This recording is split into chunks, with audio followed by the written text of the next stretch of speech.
સુરતના અમરોલી છાપરા ભાઠા અને વરિયાવ રિંગ રોડને જોડતું પુલિયું અશંત ધારાશાયી થતા સ્થાનિકોમાં ભારે રોષ જોવા મળી રહ્યો છે। અડધું પુલિયું તૂટી પડ્યા બાદ તંત્ર દ્વારા માત્ર બેરિકેડિંગ કરવામાં આવ્યું હોવાનો સ્થાનિકોનો આક્ષેપ છે, જેના કારણે વાહન ચાલકો અને રાહદારીઓને અવરજવરમાં ભારે મુશ્કેલી પડી રહી છે। સ્થાનિકોના જણાવ્યા મુજબ 7 જુલાઈના અતિ ભારે વરસાદ અને ખાડીના પાણીના પ્રવાહ બાદ આ સ્થિતિ સર્જાઈ હતી, છતાં હજુ સુધી સમારકામ શરૂ કરવામાં આવ્યું નથી। કોઈ મોટી દુર્ઘટના સર્જાય તે પહેલા તાત્કાલિક ધોરણે પુલિયાનું સમારકામ શરૂ કરવાની લોકો માંગ કરી રહ્યા છે।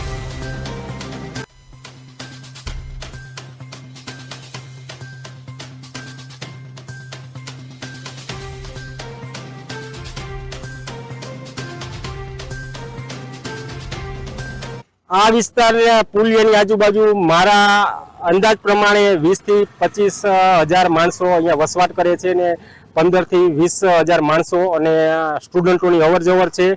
તો આ ગંભીર એક પ્રશ્ન છે ને ગંભીરતાથી આ તંત્રને પ્રશ્ન લેવો જોઈએ ને તાત્કાલિક ધોરણે આ પુલિયાનું કામ ચાલુ કરવું જોઈએ।